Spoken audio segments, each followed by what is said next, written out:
9 editors, editorial staff who work on the 3rd floor of this building.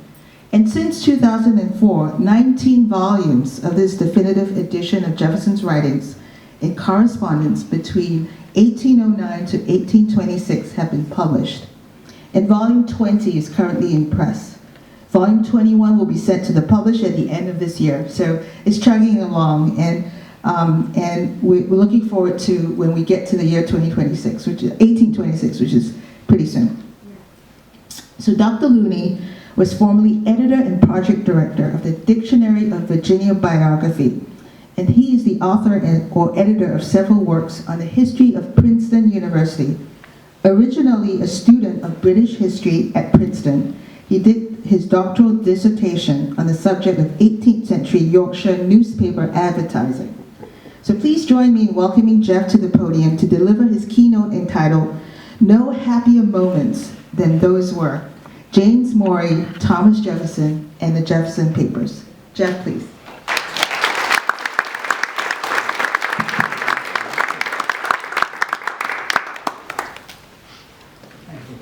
Thank you, Adrena.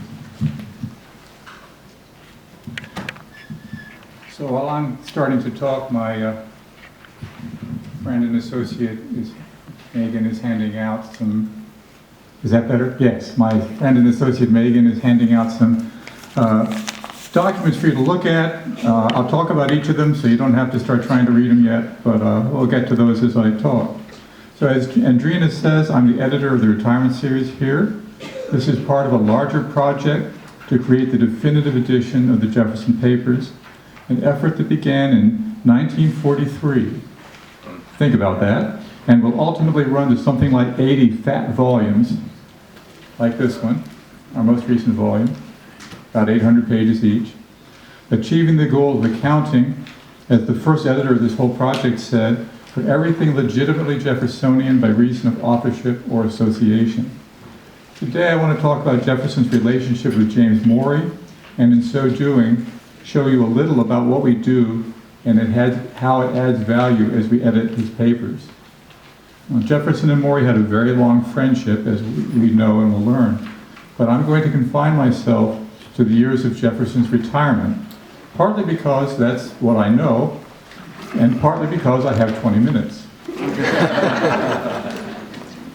Even restricted to the years 1809 to 1826, some interesting themes emerge, and I'll let most of them, you'll hear most of them through the words of Jefferson and Morey themselves. In this period, Morey writes Jefferson 13 letters.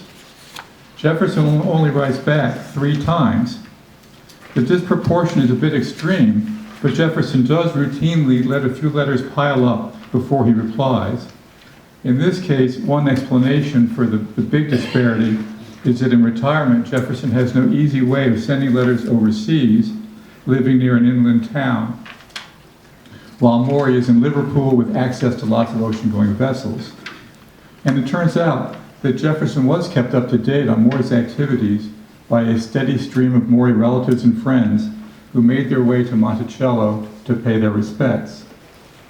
But the letters that Jefferson does send, and in one case doesn't, that I will get to, are very interesting nonetheless.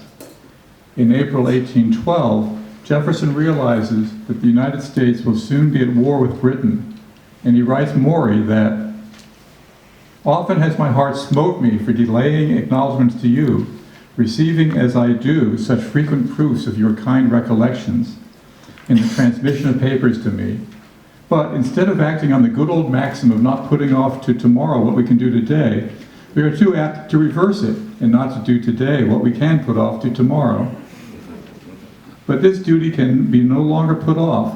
Today we are at peace, tomorrow war. The curtain of separation is drawing between us.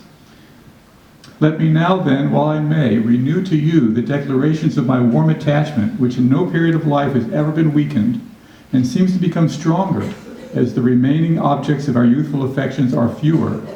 Our 2 countries are to be at war, but not you and I." And he goes on to talk about the causes of war and basically defend the American cause for a couple of pages, but then he concludes, "The hand of age is upon me. All my old friends are nearly gone. Of those in my neighborhood, Mr. Divers and Mr. Lindsay alone remain. If you could make it up a party carré, a foursome, it would be a comfort indeed. We would beguile our lingering hours with talking over our youthful exploits, our hunts on Peter's Mountain, with a long train of et ceteras in addition, and feel, by recollection at least, a momentary flash of youth, reviewing the course of a long and sufficiently successful life. I find in no portion of it happier moments than those were. Now, Maury writes back a couple months later, the last letter they're able to exchange before the war kind of cuts them off. And he feels he needs to correct Jefferson on one point, because Jefferson was saying, our two countries are at war, are going to be at war. I request to observe to you that, notwithstanding my having been so long in this country, married to one in it, having 5 children, and besides all this, have experienced much friendship and kindness during this long residence of 26 years. Yet I have never called it my country, nor do I.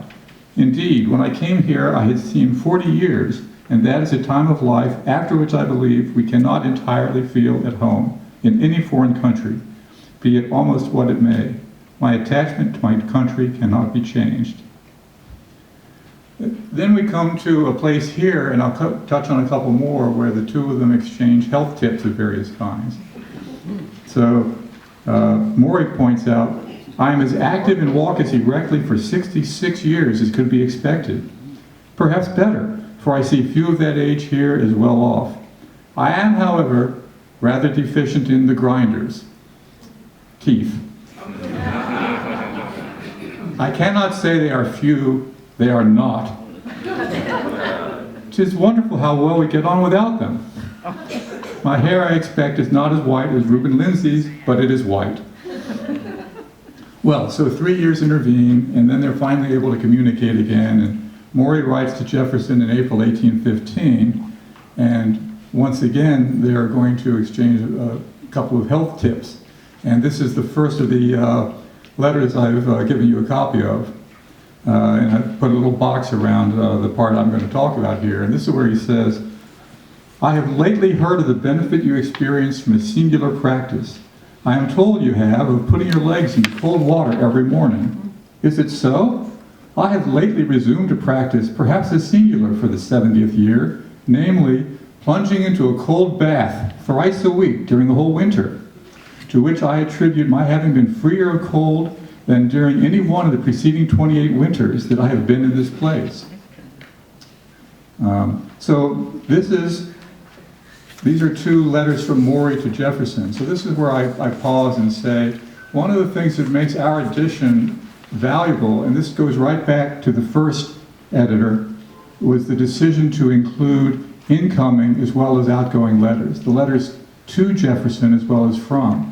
And this is the sort of thing, like many sort of innovations, it seems obvious now, but at the time it was a big new idea. And the big new idea was to include these incoming letters because, as we now obviously see, you can't really understand what Jefferson's responding to if you don't have the letters that he sent. And in this case, all 13 of these Maury letters that we're printing have never been printed before. So part of the value of what we do is that the retirement series prints for every 3 Jefferson documents that we print, only one had ever been printed before. And for incoming letters to Jefferson, the number is more like 1 in 5 had ever been printed before. So, this is really one of the things that makes this work so exciting is we're bringing this stuff to light. And in fact, all of these Maury letters I'm talking about are now available online, free to the user, and Founders Online website. End for the moment of that advertisement, but Jefferson responds to this letter inquiring about the bathing of the feet. And this is the second page of what I sent you. Your practice of the cold bath thrice a week during the winter, and at the age of 70, is a bold one, which I should not a priori have pronounced salutary, but all theory must yield to experience, and every constitution has its own laws. I have, for 50 years, bathed my feet in cold water every morning, as you mentioned, and have been remarkably exempted from colds, not having one in every 7 years of my life on an average. I have supposed it might be ascribed to that practice. When we see two facts accompanying one another for a long time, we are apt to suppose them related as to cause and effect. Well, another point about what we do that was again new to the first editor back in the 1940s was we try to obtain a copy of every text of every Jefferson document. And by that I mean if I send a letter and keep a copy and you get a copy, there are two texts of that one document. And the way that we had done things, the editors had done things before this project began was mostly to include only the letters that they had ready access to and the retained letters of the person. So you had a big trunk of letters from George Washington. That's where the writings of George Washington would have mostly come from before this kind of work begins. And our insight was we needed to see what got received as well as got sent to really understand what's going on, because if we have Jefferson's draft of the letter, he might have changed it a lot as he was sending it out the door. So that meant not going to one place, but going, as it turns out, over the last decades to 1,000 different repositories all over the world, ranging from the Library of Congress with thousands to a single individual who might own a copy from their ancestor or had bought it. And so the one thing I wanted to talk about next is an example of a place where having more than one text of a document makes a big difference. And that's where Andrina stole my thunder very slightly, but I'll talk about this document more, because this is a letter that Jefferson writes to Maury in 1815, his response to this earlier letter. And he writes a 3-page letter according to what we had in his papers, but he then crosses out part of that second and third page and replaces it with a new second page, and that's what he sends.